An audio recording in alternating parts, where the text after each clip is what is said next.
Hello friends, welcome back to my YouTube channel plants and life.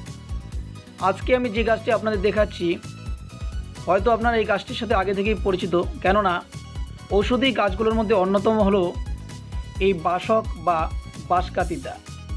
এই বাসক বা বাঁশকাঠিটা একটি গুল্মজাতীয় সপুষ্পক উদ্ভিদ। ভারতীয় উপমহাদেশ এছাড়াও নেপাল, ভুটান, আসাম ও বাংলাদেশে বহুল পরিমাণে এটিকে পাওয়া যায়।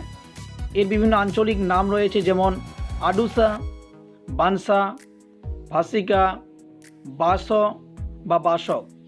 তবে এর ইংরেজি কমন নাম হলো মালাবার নাট এবং বিজ্ঞানসম্মত নাম হলো জাস্টিসিয়া আধাটোডা।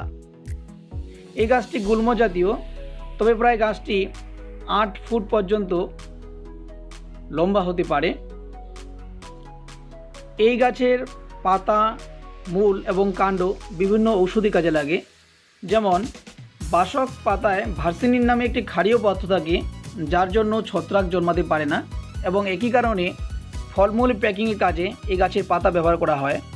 এছাড়া কারো শ্বাসনালীর সমস্যা থাকলে বা ঠান্ডা লাগলে, সর্দি, কাশি ও জ্বরে এর পাতার রস বা সিরাপ বিশেষ উপকারী।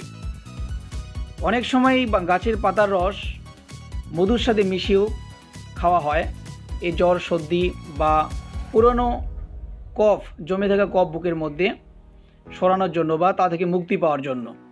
এছাড়া এই গাছের পাতা জলকে জীবাণুমুক্ত করতে বা কারো হাত পা ফুলে গেলে সেখান থেকে মুক্তি পেতে, এছাড়াও চামড়া উজ্জ্বল করতে এর ব্যবহার উল্লেখযোগ্য।